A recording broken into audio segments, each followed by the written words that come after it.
Welcome back to the morning show here on Arise News. I'm Tundra Abiola. Good morning, welcome back. I'm Veronica Odeka.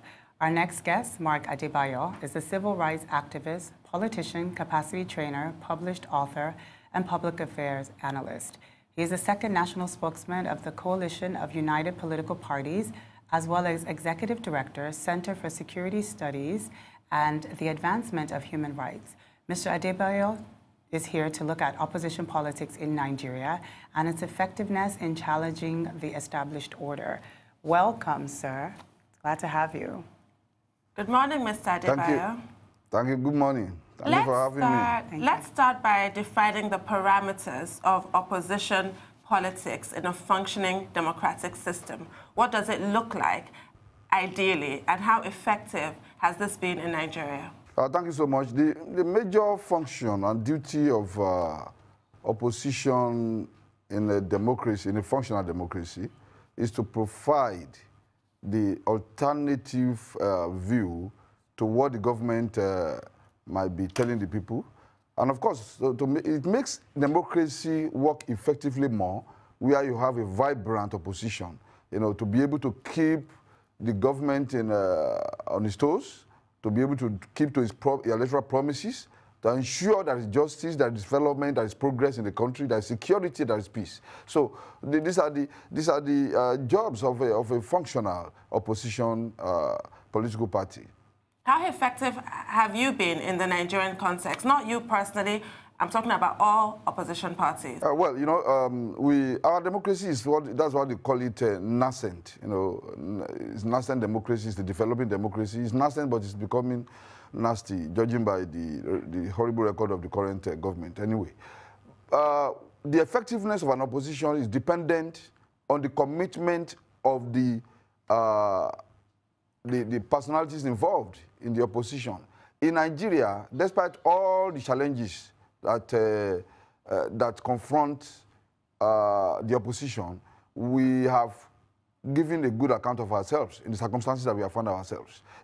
Recently you discovered that more political parties are coming together to form a formidable front, so to be able to make opposition very effective in the democratic engagement of Nigeria. That is putting the government on its toes. We are forcing the government on the defensive to be able to defend themselves on every policy issue, and that is very important for us. Now, I wouldn't say, well, we have got there, we have gotten there, everything is right, everything is nice, everything is good, but the opposition is learning and learning fast, and we are becoming much more effective than we were at the beginning of the democracy in 1999. So the opposition is much more effective, is much more, proactive in terms of engaging the government with regard to their policies. Can we talk specifics? Let's look at a recent example of the electoral bill that all the opposition parties clamored for and has still not materialized.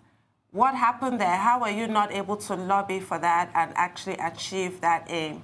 Do you find that your voice as an opposition group is being drowned by the government and you're just steamrolled over while the government of the day just does as it wishes? The government is not drowning our voices. We have been very, very vocal. We have been very, very outgoing. And what the government has done is to ignore the voices of reason being raised by the opposition. That's what the government has done. It's not as if the government has been able to. Well, you see, there's a difference between information and propaganda. We are not propagandists. We educate the masses, we educate the electorate, we educate Nigerians about what is what and what.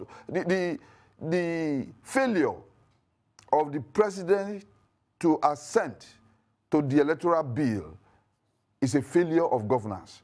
Like in other areas of governance in this country, that we have experienced, catastrophic, failure in leadership in this country, whether the area of security or economy or governance or education or health or infrastructure. So that is part of it. The Electoral Act will have provided Nigeria with a singular opportunity, with an unprecedented opportunity to be able to get our electoral processes right. But the president refused to assent to that bill. And it is unfair to Nigeria. It's an injustice to this country for the government, for the president to have failed to assent to that bill.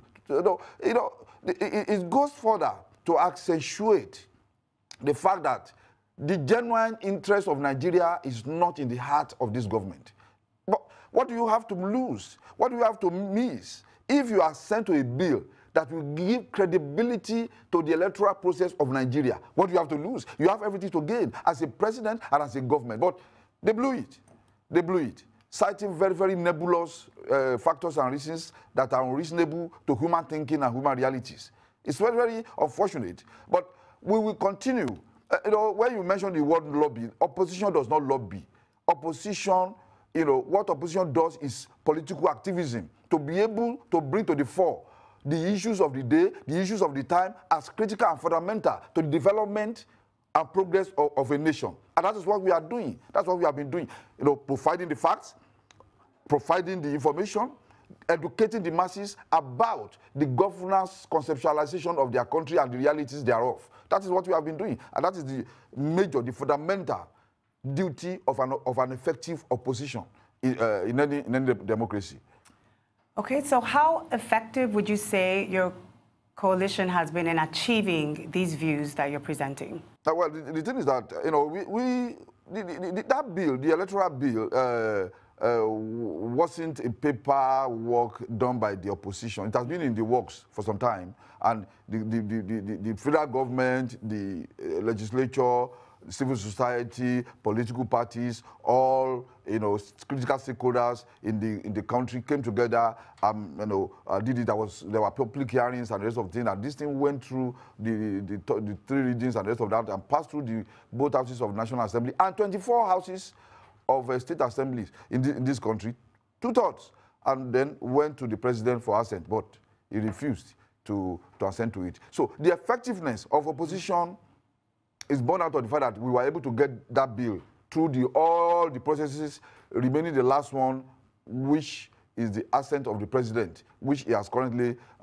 refused to do his own part of the bargain. And it is the effectiveness of the opposition that has brought together 61 political parties out of the natural that we have in this country, coming together either to form the CUPP or to form the Forum of National Chairmen of Political Parties in Nigeria, which came into being about 72 hours ago. So the fact that we're able to mobilize ourselves in that number is a testimony to the effectiveness of our opposition assignment that we have been doing very well. One thing we will never do is to undermine the integrity of our country, the security integrity of our country, economic integrity of our country. We will not go on propaganda spree. We will not go on telling lies. We will not do that. We will not undermine the fundamental, the very security of our country just because we are opposition. But what we will never also do is to tell lies to the Nigerian people. We lay out the facts as they are. We'll be able to,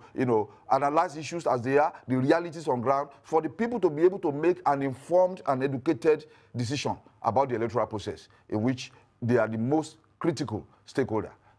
Why is it a coalition as opposed to a merger? Even though CUPP is the largest of its kind in our history, we've never had more than 30 parties come together. Why did you choose to still remain as your individual parties rather than merge? Well, merger will mean that all the emerging political parties will have to die to allow one to live, and that will be a kind of democratic dictatorship, which we are avoiding, which we are fighting against, which we are moving against. The coalition is far, far better because individual political parties will be able to keep their identities. So it is not as if merger is a long haul and much more difficult. A lot of people with different tendencies are in each of the political parties. We are looking beyond the elections. You don't need to have all the political parties to now collapse into one political party just because you want to do merger, maybe just because for the purposes of election. There is life after the elections. There is life after the elections. Political parties will have to continue building one another so that they'll be able to realize their fundamental ideological foresight that gave birth to the political parties in the first instance. We don't want to kill anybody for anybody to live. So one political party should not die for the other. So coming together, having a common purpose, having a common focus, having a common objective of bringing the best possible governance system to our country is much more beneficial and productive and progressive, than you know, saying political parties. So it's better now that all of us have come together. If we had said merger, it would have been one political party. Yes. It would have been one political, but now we can boast of 61 or 50 something political parties coming together to form a coalition with a common purpose of bringing a better governance agenda into the table for Nigerians. So it's far better that way. Merger would not. We don't have to merge to be able to achieve what we want to achieve for 2019 general elections. That is true, sir. You're right. You don't actually have to merge in order to achieve your goals that are set ahead. But then what happens when you start to win and your goals are set and then there's more division because one party doesn't feel like their own needs are being heard as opposed to another party's goals? Don't you think that it would make more sense for everyone to stick on the common goals and just form one united front? Well, you see, the thing is that even within a family, there will be kind of different tendencies. You know, how that is effectively managed is dependent on the effectiveness of the head of the family. And then, of course, in this situation, you know, the political parties that have come together have discovered a common chord, a connecting chord. I know that that is why you have not had any issues within the coalition since we came on board. You know, since around July, August last year. People expected the coalition. There were predictions, negative predictions that the coalition would collapse the following day. That the following day, but 35 days to the presidential election. Here we are. We are still together. We are still forging together. We are still moving forward. We are still progressing. We are still united. We are still meeting. Yesterday, we held an international press conference at the Yaradua Center. And all of us came there. We were able to, because of the issues raised in the guidelines that the chairman of INEC said he was going to release on Monday. Which we have serious issues with because of the irregularities that we know that those ones will bring. So we are still speaking with one voice. We are still speaking with one passion. We are still speaking with one determination. We are still together. Can you tell us some of the issues that you have with the INEC guidelines? Okay, you see, for instance, if you look at the guidelines, especially 8, 9, and 10, that is something that INEC, the fact that INEC has regulatory authority over the political process does not mean it can do anything by fiat. No, you can't do anything by fiat. You need to go by the Constitution. The Constitution of Nigeria, the ECOWAS Protocol, the Electoral Act encourages, interaction between INEC and the political stakeholders, which are the political parties. That when you are coming out with guidelines like this, you need to carry the critical stakeholders along, which are the political parties.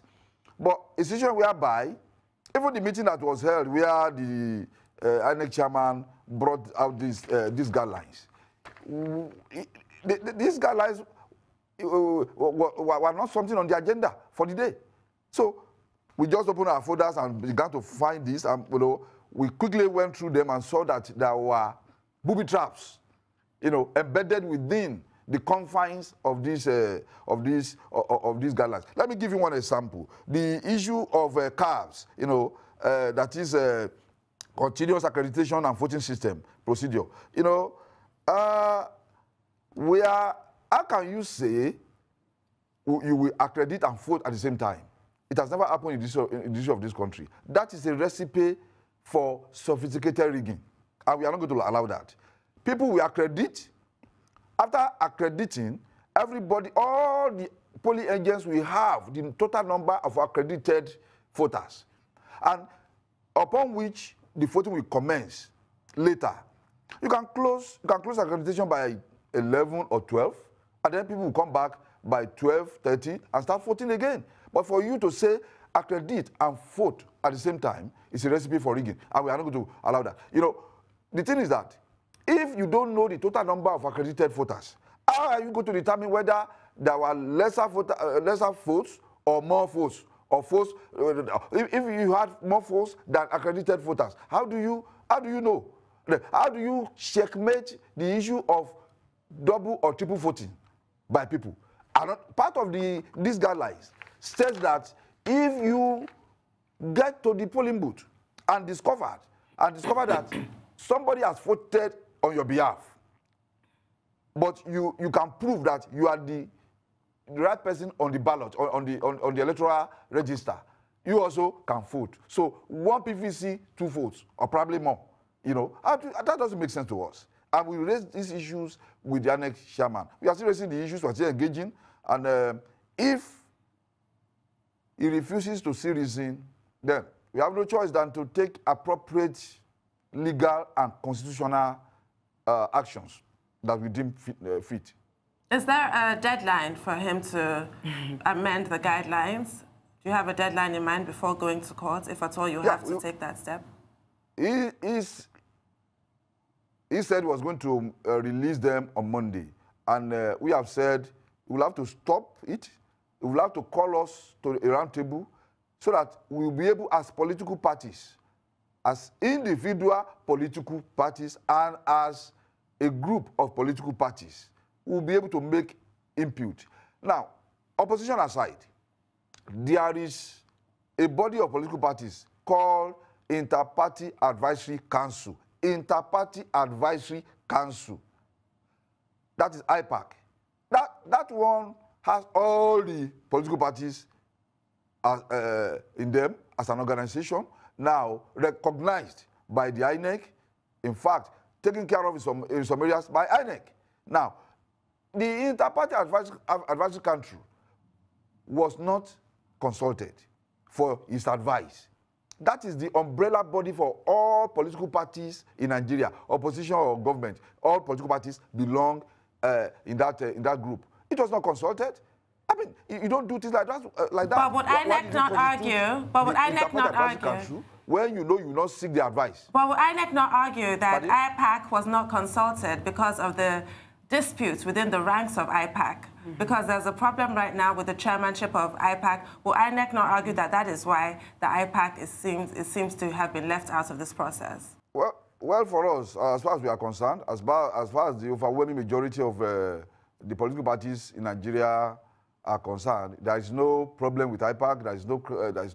It's only it's only a kind of crisis being stoked by the government in power within IPAQ. But we are dealing with that. There is no crisis. High Chief Peter Amme remains the authentic and valid national chairman of the Inter-Party Advisory Council. So until, I mean, he has 1 year to be there. He's barely 3 months there. So for us, that is it. The 2 or 3 political parties that are causing crisis within IPAQ are parties that are being sponsored by the party in power. And we know that. We know where they are meeting. We have all the facts about what they are, the shenanigans that they are doing. But of course, we continue to function. We continue to move ahead as either as IPAQ or as opposition political parties. We are not bothered. We are not bothered. It's part of democracy. It's part of democracy. People can raise issues. People can raise, can want to do the political jobbing, but it doesn't change anything.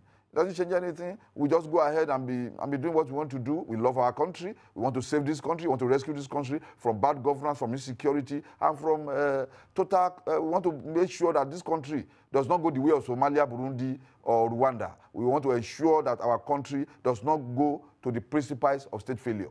So we don't want to allow that. That is why we are a political party. And that's why we are in the business of governance, of making sure that things are done properly and right. Okay, an opposition party won the 2015 general election. Has the performance of this winning party justified the language of opposition parties in Nigeria, in your opinion? What do you think? Well, let me answer this question the way I hear it, because that is not coming quite clearly. But the thing is that, well, an opposition political party won in 2015.